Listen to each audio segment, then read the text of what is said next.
kan yang bersenario.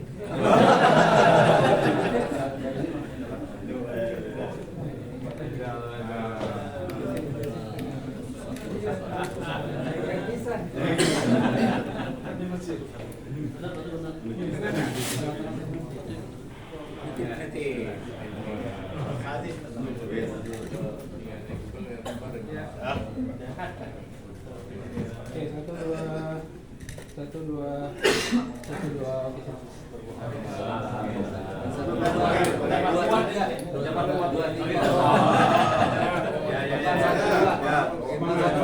Dua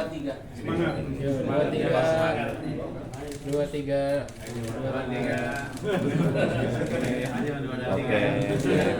Oke, sip.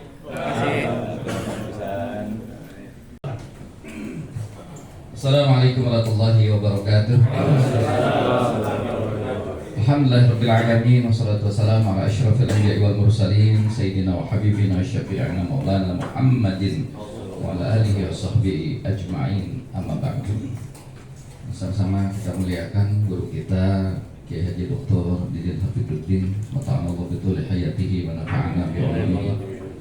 Juga sama-sama kita hormati dan banggakan dua yayasan Dr. Hilman beserta seluruh jajaran dan seluruh pengurus BKSPP. Mohon maaf saya tidak sebutkan satu persatu tanpa mengurangi rasa ta'zim dan hormat saya.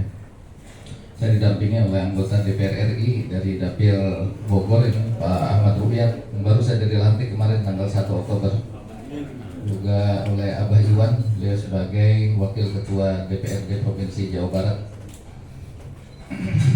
Saya merasa bersyukur pada siang hari ini bisa hadir di tengah Bapak sekalian, para pimpinan pondok pesantren yang tergabung dalam BKSPP.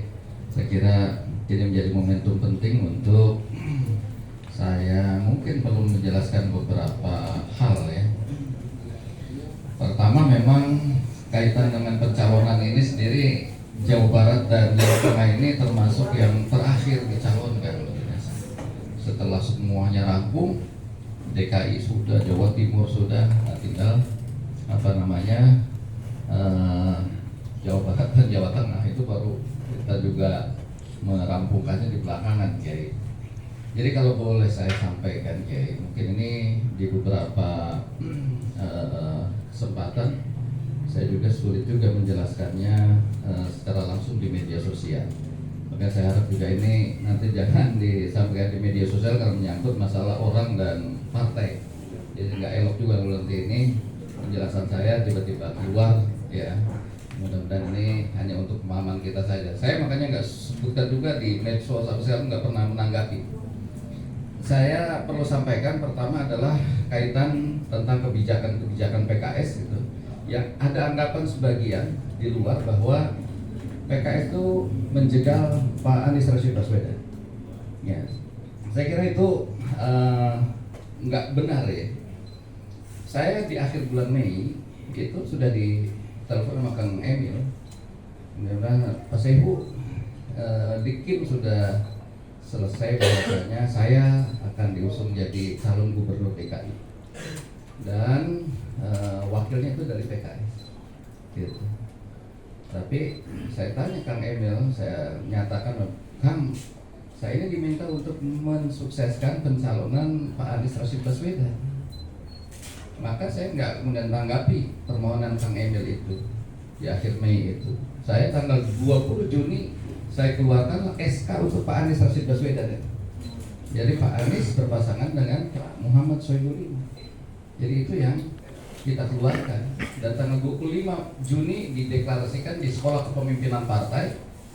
Nah, setelah itu kita berusaha mencari, karena PKS masih 18 kursi, kurang 4 kursi lagi, mencari Kiai 4 kursi ini ke Nasdem, ke PKB, bahkan ketika Kaisang datang juga ke DPP. Yang utamanya saya sampaikan bahwasanya ayo Mas Kaisang, kita usung aja Pak Anies agar bisa berlayar nih. Tapi Mas Kaisang bilang, menurut saya sih yang lebih layak Presiden PKS, karena PKS pemenang di Jawa di DKI. Tapi saya nggak menanggapi apa yang diungkapkan oleh Kaisang ini. Ketika anaknya Pak Perindo itu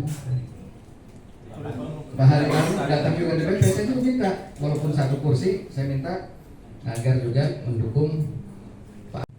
Itu belum ada perkembangan. Sekjen Nasdem itu minta ketemu sama saya. Saat itulah saya menyatakan ke Pak Sekjen, ini keputusan DPTP bahwa ini akan diberikan tenggat waktu untuk Pak Anies tanggal 4 Agustus. Karena kita PKS sebagai pemenang harus ikut serta di dalam kontestasi. Kalau enggak kita lewat begitu saja. Nah, Nasdem setuju. Oh sama Pak, kami juga di Partai Nasdem kami beri tenggat waktu tanggal 31 Juli. Ya berarti kan udah enak tuh. Nasdem dulu 31 Juli baru kemudian PKS.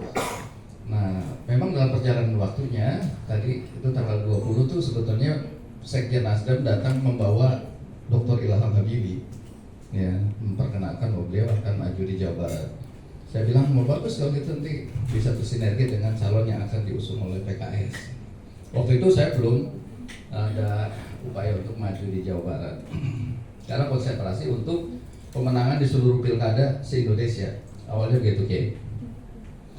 Nah, jadi rupanya dalam perjalanan waktu ketika tanggal 31 Juli itu juga saya langsung menemui Pak Anies. Pak Anies gimana nih, SK udah dapat belum? Karena SK inilah nanti akan dikonversi menjadi form B persetujuan parpol KWK. Jadi kalau nggak punya itu ya nggak mungkin bisa dikonversi, nggak bisa mencalon. Ternyata tanggal 31 belum dapat. Tanggal 4 Agustus pada tanggal deadline-nya saya mengutus juga untuk menanyakan Pak Anies sudah dapat belum SK tanggal 4 Agustus. Ternyata nggak juga dapat. Nah setelah itulah kemudian kita komunikasi kembali dengan Kang Emil karena udah deadline ini nggak bisa terpenuhi dan sebetulnya ini juga sudah tahu juga paham Pak Anies karena tanggal 26 Juli itu juga beliau sudah bertemu dengan pimpinan Partai Nasdem dan menyatakan bahwa Nasdem sulit untuk bisa memberikan dukungan pada pilkada. Beliau tahu beliau tanggal 26 Juli itu nggak akan dapat SK itu. Nah jadi setelah nggak ada peluang untuk dapat SK itulah maka kita mencoba mencari kembali pada Kang Emil. Ini gimana Kang tawaran yang bulan Mei itu masih terbuka tidak? Kang Emil masih, silakan aja. Akhirnya kita follow up lah itu dan kemudian kita sodorkan nama Dr. Suswono untuk menjadi pendamping Kang Emil. Tampaknya koalisi belum menerima itu. Akhirnya kemudian dideklarasikan itu tanggal 19 Agustus 2024 kemarin. Yang terjadi keanehan adalah setelah satu hari kemudian tanggal 20 Agustusnya itulah keluar keputusan MK nomor 60 itu yang menurunkan ambang batas pencalonan. Nah, cuma kita udah terikat dengan koalisi, nggak mungkin juga setelah itu kemudian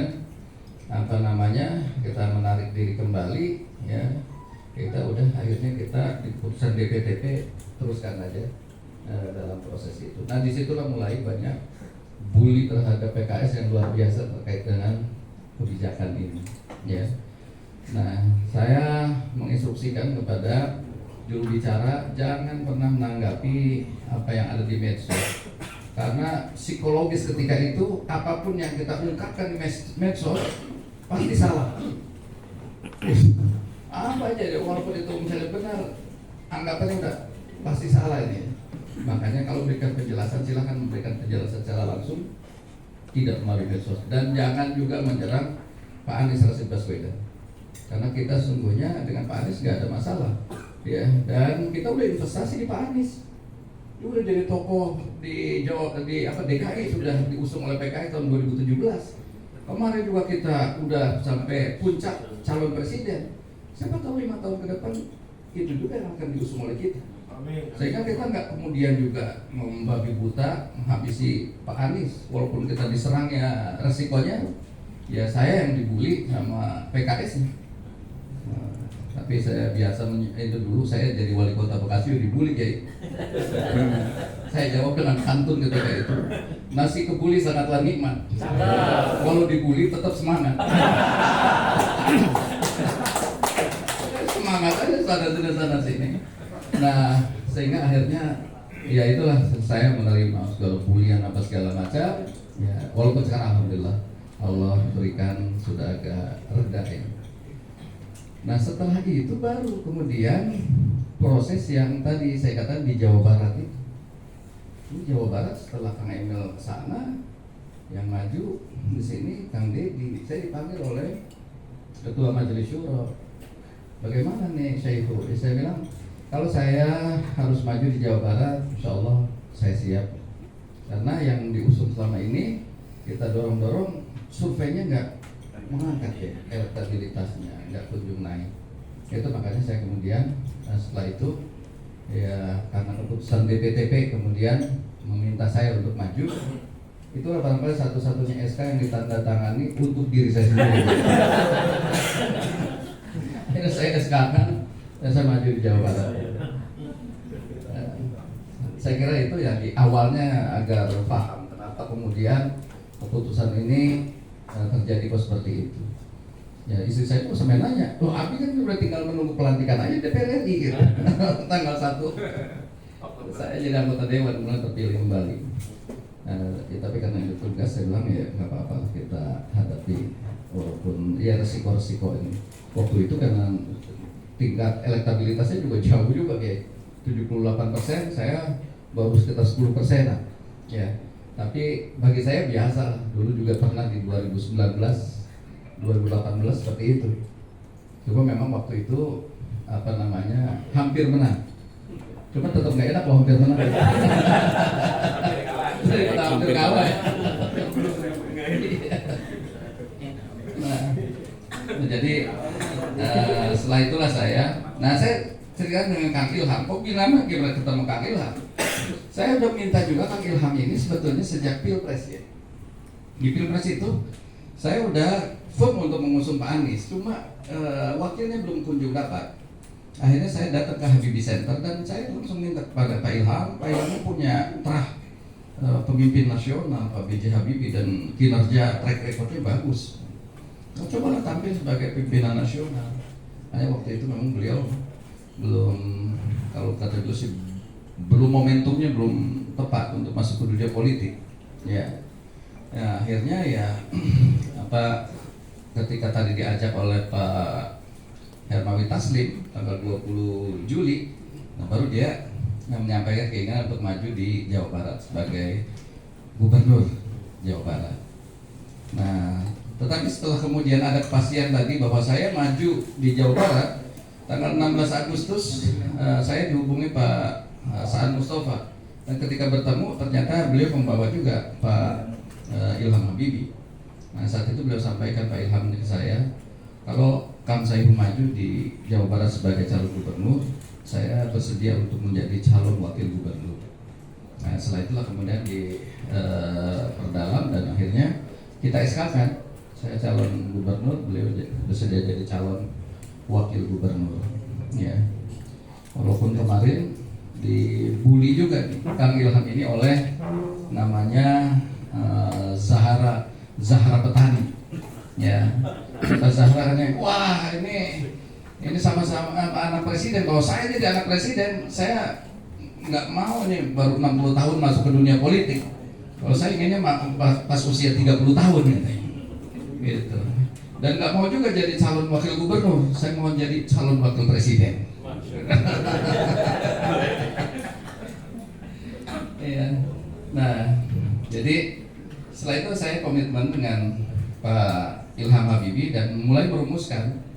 Sebetulnya beliau juga obsesinya untuk merealisasikan cita-cita Pak Habibie, di mana membangun Jawa Barat ini dengan penguatan iman dan takwa. Ya, dan itulah yang kemudian kenapa beliau serta juga dengan saya bilang ya Pak Syaihu ini merepresentasikan ini perwakilan dari IMTAK kira-kira gitu ya. Sementara beliau merepresentasikan sebagai teknokrat, ya IMTAK beliau. Maka saya katakan juga ke beliau, kalaupun Allah takdirkan kita jadi bareng-bareng ini, insya Allah saya juga nggak akan kemudian mempositioningkan beliau sebagai ban serep gitu, hanya sekadar ngisi pengganti seremoni karena gubernur nggak bisa, wakilnya aja. Terlalu sayang gitu dengan kemampuan dan keekspertisan yang dimiliki oleh beliau ini. Jadi kita